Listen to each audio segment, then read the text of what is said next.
Nous devons être comme des petits enfants, mais sans pour autant le demeurer. La croissance est une expérience encourageante dans la vie du chrétien. La croissance spirituelle n'est pas l'augmentation de la connaissance des Saintes Écritures, mais le constant développement d'une mesure grandissante de Christ en nous. La croissance n'est pas seulement une diminution de nous-mêmes, mais un complet crucifiement du moi. Nous grandissons non seulement lorsque nous pensons moins à nous, mais surtout lorsque nous ne pensons plus du tout à nous. La véritable humilité consiste à ne plus avoir un seul regard pour soi-même. Regarder à soi produit une humilité relative. Mais ne plus se regarder du tout est l'essence d'une humilité absolue. C'est cela la croissance.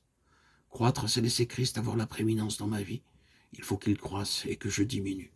Jean 3,30. Christ ne grandit pas en moi selon la connaissance scripturaire que j'acquiers, mais selon la mesure de ma consécration. Mon don à Dieu sera toujours à l'échelle de la prééminence de Christ en moi.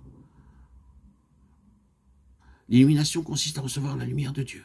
C'est ce qu'on appelle la vision spirituelle. La révélation est ce que Dieu nous donne. Elle est un don objectif, tandis que la lumière est ce que Dieu nous fait voir. Dans la révélation, elle est intérieure. La vision est ce que nous voyons lorsque la lumière de Dieu brille sur nous. Elle comporte la lumière et la révélation.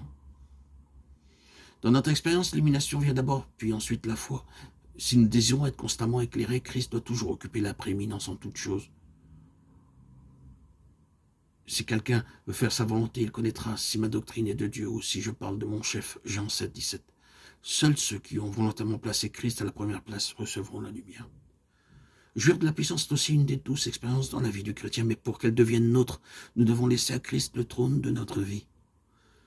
Le croyant expérimente la puissance dans la mesure où Christ croit en lui. Sans une vie de séparation, il n'y a pas de puissance.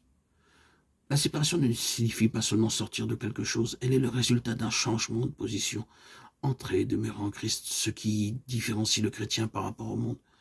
C'est qu'il appartient à Christ, il est revêtu de Christ. Christ est sa puissance. Puis, il y a les expériences amères, telles que les pertes matérielles. D'une manière générale, les croyants semblent avoir des difficultés financières. Dieu désire par ce moyen, d'une part, leur montrer leur inaptitude à poursuivre d'anciennes occupations devenues maintenant inutiles. D'autre part, pour des raisons spirituelles, Dieu désire les éduquer plus particulièrement à ce sujet. Dieu révèle parfois nos richesses pour nous inciter à rechercher Christ, afin qu'il ait la prééminence dans nos vies. Selon les Écritures, il n'est pas impossible pour les riches d'entrer dans le royaume de Dieu, mais seulement difficile. La richesse n'est pas un obstacle absolu pour servir Dieu, mais elle peut devenir un empêchement pour le servir pleinement. Jette ton trésor dans la poussière et le Tout-Puissant sera ton trésor. Job 22, 24. Dieu éduqua les enfants d'Israël de cette manière dans le désert. Il les déposséda de certaines choses matérielles dans le seul but de les faire entrer dans l'expérience de l'abondance qui se trouve en Dieu. Dieu nous accordera les ressources célestes lorsque toutes ressources terrestres cesseront. Les difficultés matérielles nous conduiront à rechercher le Seigneur pour apprendre la leçon de la foi et placer Christ à la première place. Lorsque nous sommes confrontés avec les difficultés, croyons qu'elles sont permises par Dieu et réjouissons-nous. Toutefois, ne les désirons pas parce que Satan est toujours capable de les amplifier au travers de la peine sentimentale causée par la perte des parents, du mari, de la femme, des enfants, d'un membre de la famille ou d'amis. Dieu veut nous faire découvrir Christ comme notre satisfaction. Dieu nous dépossède de ces relations afin que nous acceptions Christ comme le Seigneur et comme celui qui est prééminent.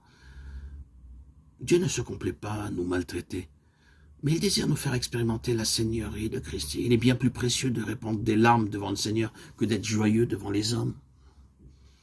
Nous avons dans le Seigneur ce que nous ne pouvons pas trouver dans nos parents, notre épouse ou nos enfants. Les actions de Dieu à l'égard des croyants ont pour seul objectif de donner à son Fils la prééminence en toutes choses. En offrant Isaac, nous le recouvrons. Dieu ne permettra pas que nous ayons quoi que ce soit en dehors de son Fils. Par les souffrances physiques, la maladie et la faiblesse que Dieu permet dans nos vies, il désire nous apprendre à prier la nuit, à veiller, à traiter notre nature pécheresse, à attendre en silence, à toucher le bord de son vêtement, à expérimenter la guérison. Par ses voies mystérieuses, il veut nous purifier pour faire de nous des vases utiles. Nous expérimentons de la sorte la puissance de la résurrection du Seigneur, capable de vaincre nos faiblesses, nos maladies et la mort. En développant la confiance et l'obéissance, Dieu veut non seulement faire de nous des gens de foi, mais aussi asseoir la prééminence de Christ dans nos vies.